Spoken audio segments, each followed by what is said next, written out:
ಸರ್ವಜ್ಞ ಅಂದರೆ ಒಂದೇ ಸಾರಿ ತೊಟ್ಲಲ್ಲಿಟ್ಟ ಹೆಸರಲ್ಲ. ಸರ್ವಜ್ಞನೆಂಬುವವನು ಗರ್ವದಿಂದ ಆದವನೇ, ಎಲ್ಲರೊಳಗೊಂದೊಂದ ನುಡಿಗಲಿತು ವಿದ್ಯೆಯ ಪರ್ವತವೇ ಆದ ಸರ್ವಜ್ಞ.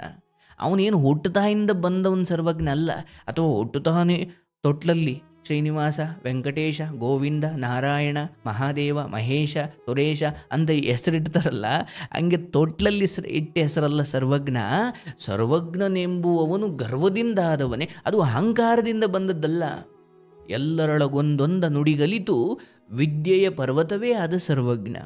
ಎಲ್ಲರೊಳಗಿಂದ ಒಂದೊಂದೊಂದೊಂದೊಂದೊಂದೊಂದು ವಿಚಾರವನ್ನು ಕಲಿತು ವಿದ್ಯೆಯ ಪರ್ವತವಾದ ಹಾಗೆ ನಾವು ಕೂಡ ವಿದ್ಯೆಯನ್ನು ಸಂಪಾದಿಸಬೇಕು. ಎಲ್ಲರೊಳಗೊಂದೊಂದ ನುಡಿಗಲಿತು. ಒಬ್ಬ ರೈತನನ್ನು ಒಂದು 5 ನಿಮಿಷ ಮಾತಾಡಿಸಿದ್ರೆ ಇದು ಹೇಗೆ, ಇದು ಹೇಗೆ, ನೀವು ಬಿತ್ತನೆಯನ್ನು ಯಾವ ಸಮಯದಲ್ಲಿ ಮಾಡ್ತೀರಿ, ಆ ಬಿತ್ತನೆಯನ್ನು ಮಾಡಿ ಆದಮೇಲೆ ನೀವು ಹೇಗೆ ಅದನ್ನು ಪೋಷಣೆ ಮಾಡ್ತೀರಿ, ಅದರ ಕಳೆ ಕೀಳೋದು ಎಷ್ಟು ಮುಖ್ಯ, ಕೆಲವೊಮ್ಮೆ ಏನೋ ಕ್ರಿಮಿಕೀಟಗಳು ಬಂದಾಗ ಔಷಧಿ ಹೊಡೆಯೋದು ಎಷ್ಟು ಮುಖ್ಯ, ಮತ್ತು ಮಳೆ ಇಲ್ಲದ ಸಮಯದಲ್ಲಿ ನೀವು ಅದನ್ನು ಹೇಗೆ ನಿಭಾಯಿಸ್ತೀರಿ, ಮತ್ತು ಬೆಳೆಗಳನ್ನು ಕಟಾವು ಮಾಡುವ ಸಮಯದಲ್ಲಿ ನೀವು ತೆಗೆದುಕೊಳ್ಳುವ ಕೆಲವು ಅಂದರೆ ಕೆಲವೊಬ್ಬರು ಮಿಷಿನಲ್ಲಿ ಕಟಾವು ಮಾಡಿಸ್ತಾರೆ, ಇನ್ನೊಬ್ಬರು ಆಳುಗಳನ್ನು ಕರೆಸಿ ಮಾಡಿಸ್ತಾರೆ. ಅಂದರೆ ಲೋಕಜ್ಞಾನ ಬರಬೇಕು ಅಂದರೆ ಒಬ್ಬ ಪುಟ್ಟ ಹುಡುಗನ ನಿಲ್ಲಿಸಿ ಒಂದು 5 ನಿಮಿಷ ಮಾತಾಡಿದ್ರು ಅವನ ಹಂತದಲ್ಲಿ ನಮಗೆ ಗೊತ್ತಿಲ್ಲದ ವಿಚಾರಗಳು ಅವನಿಂದ ತಿಳಿತವೆ, ರೈತರಿಂದ ಒಂದಷ್ಟು ತಿಳಿತವೆ, ಆಟೋ ಡ್ರೈವರಿಂದ ಒಂದಷ್ಟು ತಿಳಿತವೆ, ಅಥವಾ ಬೇರೆ ಬೇರೆ ಯಾರಾದರೂ ಸರಿ ಒಬ್ಬ ಗಾರೆ ಕೆಲಸದವರನ್ನು ಕೂತು ಮಾತಾಡಿಸಿ ನಾನು ಹಾಗೇನಪ್ಪ ಎಲ್ಲಿ ಹೋದರೂ ಕೂಡ ಅವರು ಬದುಕನ್ನು ತಾಳ್ಮೆಯಿಂದ ಕೇಳ್ತೀನಿ ನಾನು. ಅಲ್ಲಿಂದ ಸಂಪಾದಿಸಿದ ಜ್ಞಾನ. ಸರ್ವಜ್ಞನೆಂಬುವವನು ಗರ್ವದಿಂದ ನಾನು ಸರ್ವಜ್ಞ ಅಂದ್ಕೊಂಡ ತಕ್ಷಣ ಸರ್ವಜ್ಞ ಆಗಲಿಕ್ಕಿಲ್ಲ. ಎಲ್ಲರೊಳಗೆ ಒಂದೊಂದ ನುಡಿಗಲಿತು, ಒಬ್ಬೊಬ್ಬರಿಂದ ಬಂದದ್ದನ್ನು. ಅದಕ್ಕೆ ದೊಡ್ಡವರು ಹೇಳೋದೇನು, ಒಂದು ರಾಶಿ ಹೇಗಾಯಿತು, ಒಂದೊಂದು ಕಾಳುಗಳು ಸೇರಿ ಒಂದು ರಾಶಿ ಆಯಿತು. ವಿದ್ಯೆ ಹೇಗಾಯಿತು, ಒಬ್ಬೊಬ್ಬರಿಂದ ಒಂದೊಂದು ಕಲಿತು ದೊಡ್ಡ ವಿದ್ಯೆಯ ಪರ್ವತವೇ ಆಯಿತು. ಸಮುದ್ರ ಹೇಗಾಯಿತು, ಒಂದೊಂದು ನದಿಗಳು ಅಂದರೆ ಒಂದೊಂದೇ ನದಿಗಳು ಸೇರಿ ಸೇರಿ ಸೇರಿ ಒಂದು ಸಮುದ್ರವಾಯಿತು ಅಲ್ವಾ. ಹಾಗೆಯೇ ಸರ್ವಜ್ಞ ಹೇಳ್ತಿದ್ದಾನೆ, ಸರ್ವಜ್ಞನೆಂಬುವವನು ಗರ್ವದಿಂದ ಆದದ್ದಲ್ಲ, ಎಲ್ಲರೊಳಗೊಂದೊಂದ ನುಡಿಗಲಿತು. ಹಾಗೆ ನಾವು ಕೂಡ ಸಮಯ ಸಿಕ್ಕಾಗಲಿಲ್ಲ ಒಬ್ಬ ಜ್ಞಾನಿಗಳನ್ನು ಮಾತಾಡಿಸ್ಬೇಕು, ಗುರುಗಳನ್ನು ಮಾತಾಡಿಸ್ಬೇಕು.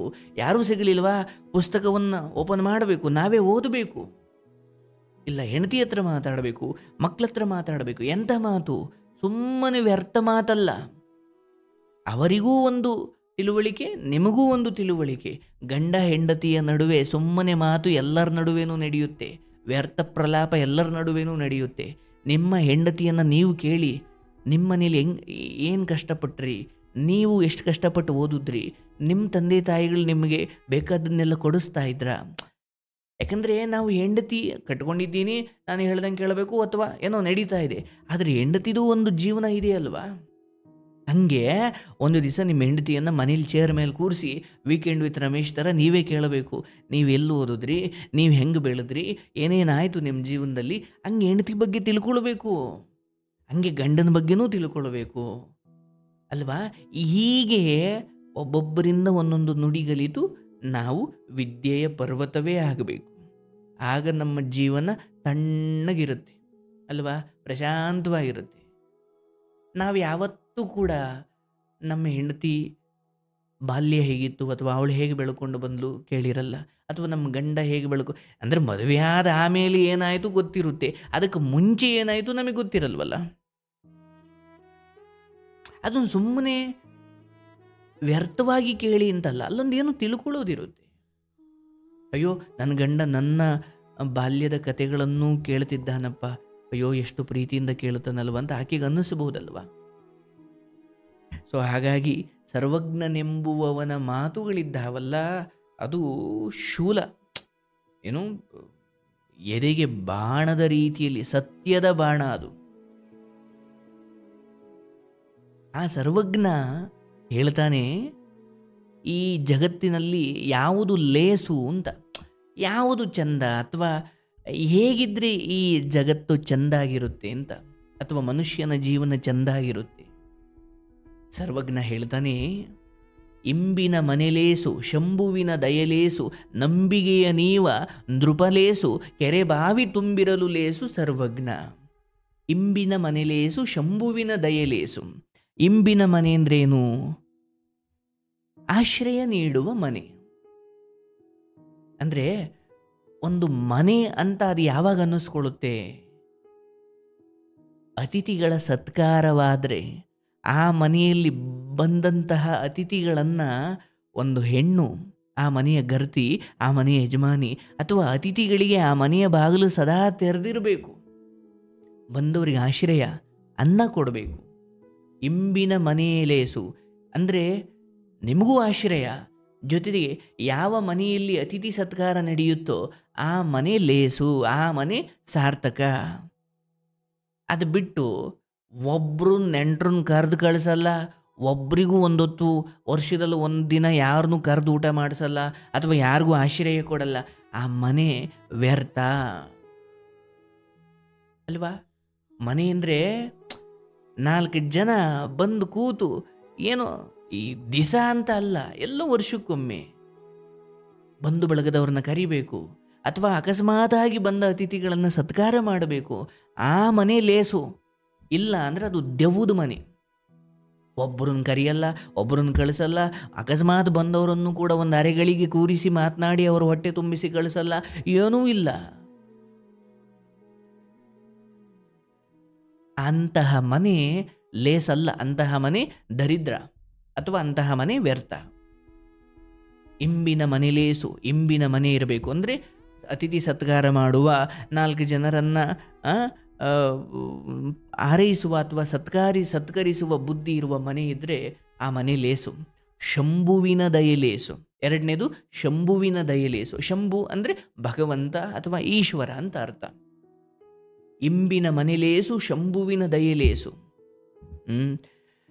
ಶಂಭು ಅಂದಾಗ ಭಗವಂತ, ಭಗವಂತನ ಅನುಗ್ರಹ, ಭಗವಂತನ ಆಶೀರ್ವಾದ ಇಲ್ಲದ ಹೊರತು ನಮ್ಮ ಜೀವನದಲ್ಲಿ ಏನೂ ಸಫಲವಾಗಲ್ಲ. ಮನುಷ್ಯ ಪ್ರಯತ್ನ ಜೊತೆಗೆ ದೈವ ಬಲ ಇವೆರಡೂ ಇದ್ದಾಗ ಆ ಕೆಲಸ ಯಶಸ್ಸಾಗುತ್ತೆ, ಆ ಕೆಲಸ ಸಂಪೂರ್ಣವಾಗುತ್ತೆ. ನಾನೇನೇ ಜ್ಞಾನಿ ಇರ್ಬೋದು, ನಾನೇನೇ ಸಿರಿವಂತ ಇರ್ಬೋದು, ನಾನೇನೇ ದೊಡ್ಡ ಹೊಲ 106 ಎಕರೆ ಹೊಲ ಮಡಗಿರೋ ರೈತ ಇರ್ಬೋದು, ಆದರೆ ಭಗವಂತನ ಅನುಗ್ರಹ ಇಲ್ಲದೆ ಹೋದರೆ ನನ್ನ ಯಾವ ಸಂಪತ್ತು, ಯಾವ ಹೊಲ ಮನೆ ಆಸ್ತಿ ಯಾವುದೂ ಕೂಡ ನನ್ನ ಕೈ ಹಿಡಿಯೋದಿಲ್ಲ. ಅದಕ್ಕೆ ಭಗವಂತನ ಅನುಗ್ರಹ ಇರಬೇಕು. ಇಂಬಿನ ಮನೆಲೇಸು ಶಂಭುವಿನ ದಯೆ ಇರಬೇಕು. ಮೂರನೇದು ನಂಬಿಗೆಯ ನೀವ ನೃಪಲೇಸು.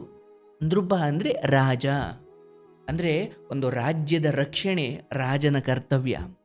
ಆ ರಾಜ ಹೇಗಿರಬೇಕು? ನಂಬಿಗೆಯ ನೀವ ನೃಪಲೇಸು. ನಂಬಿಕೆಯನ್ನು ನೀಡಬೇಕು, ಆಶ್ವಾಸನೆ ನೀಡಬೇಕು.